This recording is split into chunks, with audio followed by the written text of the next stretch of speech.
what the courts will do is to say, well, if there are areas you are complaining about, if there are exact polling units that they were mutilated from ECHS or wards or local government, bring the total here. Because of that, they will not cancel results that were flawless in Jigawa, or flawless in Lagos, or flawless in Kwara, or flawless in Borno. No. The second one, I think, which I want to make a few comments about, is their focus now on to put pressure on the Nigerian judiciary by intimidation, by also, spreading false information about the legal processes going on, so as to skew the public opinion against the Nigerian judiciary and to put pressure on the Nigerian judiciary. That appears to be the next stage of their battle. I think it is also important that we meet them at every stage of the way. I've seen all kinds of things online. Go online. They have gone as far as even intimidating the judiciary. Especially supporters of Obi. They have a particular, dangerous and, abusive, set of supporters. Go and see. And these are online, so we are not even, we're not hiding it. They are there. There was one I reported recently. I forwarded it to agencies. The guy quickly took it down and said that he was targeting the children and families of the judges of the Supreme Court. It's as bad as that. So, for us, as members of the fourth estate of the realm, no matter our own personal biases, we must not allow this to thrive in our nation.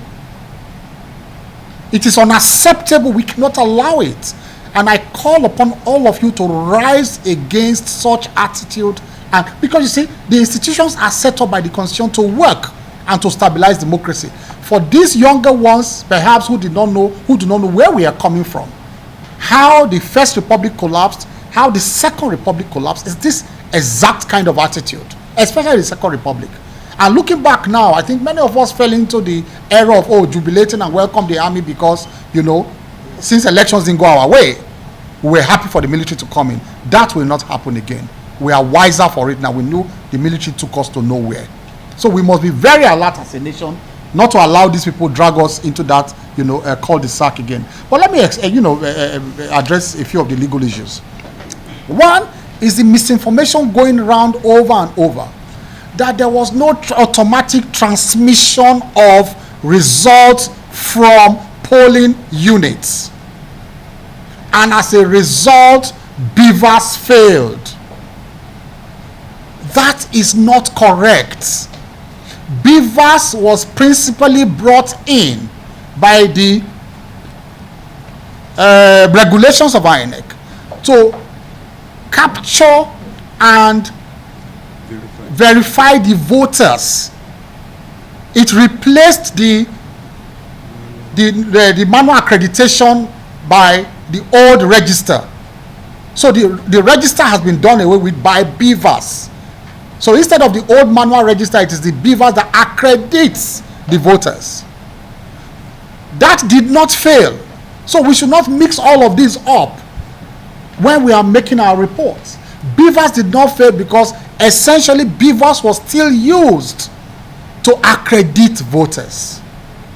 What they are complaining about is not the failure of BVAS in accreditation of voters. It is automatic transmission. And I use the word advisedly, automatic. Not that it was not finally uploaded. It was finally uploaded. It's the automatic transmission.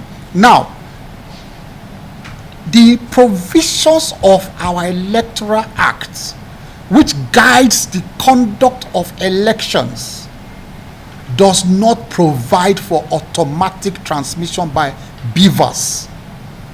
I am sorry, it does not. The law itself, Electoral Act, the Electoral Act still provides for step-by-step collation of election results. In fact, Section 70 of the Electoral, go and look at it, says that step-by-step recording of polls in terms of entering it in the forms and transmitting it from one level to the other, from unit to ward to local government, shall be provided by the rules shall be provided by INEC. How do you record it? And that is essentially what the law still says. Go and look at from section 60 or thereabout, or for something to 70, that provides the step-by-step collation of results. Now, this issue of transmission, automatic transmission, is a directive contained in the guidelines of INEC, not the Electoral Act. And that is the section 38 they are quoting for you. Section 38, ingeniously, people have been saying that section 38 of the Electoral Act. Go and look at the Electoral Act. Section 38 has nothing to do with transmission. It is the directive of INEC contained in the manual. What does the law say about directives? Go and look at section 134, subsection 2 of the Electoral Act. I am directing you to section 134, subsection 2. It says, an act or omission which may be contrary to an instruction or directive of the commission, but not contrary to the provisions of this act, shall not be a ground for questioning the outcome of an election. That is not a ground to question because our electoral jurisprudence still emphasizes the sanctity of the result itself. And that is what Alake just said in his speech, that so long as the sanctity of the result is not tampered with, because there were agents in every unit, no directive or process in the manner of transmission or collation, so long as you get the exact outcome of that result in that unit level, we invalidate the election. Am I clear? So if in the process of transmission or whatever directive the commission gives that is not against the law and does not impact on the sanctity of those figures garnered in every unit. That is why you can see one of them said a few days ago that, they haven't seen the collated results now that they've been uploading in IREV. He now made a backtrack, and then of course he has been going back and forth. I'm no longer challenging the result, I'm challenging the process. What's the meaning of that? He saw it. He said, no, it's the process. So long as that process does not impugn on the integrity of the result, it's not a ground to challenge the outcome of an election. And the last point I'll make is that all of those images you see online, most of them coming from the obese angle, of mutilated from ECATs and all of that. We have seen ignorant comments too, so say that, so long as you have seen those mutilated from ECATs, that means the whole election should go. Our electoral jurisprudence, they don't work like that. It doesn't work like that. What the courts will do is to say, well, if there are areas you are complaining about, if there are exact polling units that they were mutilated from ECATs or wards or local government, bring the total here. Because of that, they will not cancel results that were flawless in Jigawa, or flawless in Lagos, or flawless in Kwara, or flawless in Borno. No, because we say calculation to say how many exactly are you complaining about. Is it 50? Is it 40? Now deduct all of those 40, all the registered voters or those who collected PVCs, because they go by collection of PVCs, not by registered voters. It's those who collect PVCs, the numbers they go by. Calculate all of those who collected PVCs from those units. Deduct it from the 2.8 million votes that Asiwaju used to B. Number 3 says it's number 1. Then we deduct it and say, does it upturn the 2.8 million votes?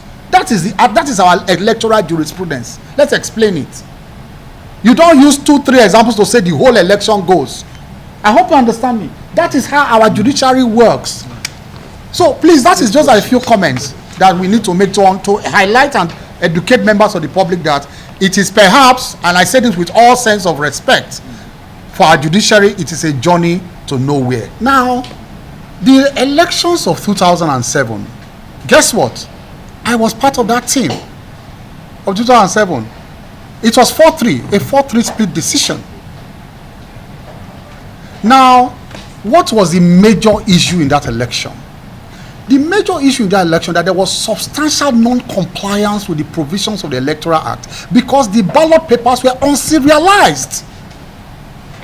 That is the most horrendous thing you can do in the entire history anywhere in the world, to use unserialized ballot papers to conduct an election. So ballot papers sent to Sokoto could find their way to Imo, could find their way to they were not even numbered. It's as bad as that. So that, of course, is a kind of non-compliance that goes to the heart of the counting, the integrity of the votes cast. So you must look for something that goes to the integrity, that affects the integrity of the votes that were put in that ballot box. And as such, the 2007 election offended every single provision of the Electoral Act. But then our judiciary said, like I said, it showed in the final outcome 4-3. It was a narrow escape by the Supreme Court. I don't want to go into the details of that. I was part of that team for the petitioner at that time. Now, on what? And so, how logical could it have been for it to expect to now come and win when it lost when it was whole, and now fragmented into 3, still expecting to have won the election? Pulling out of the It was the height of illogicality.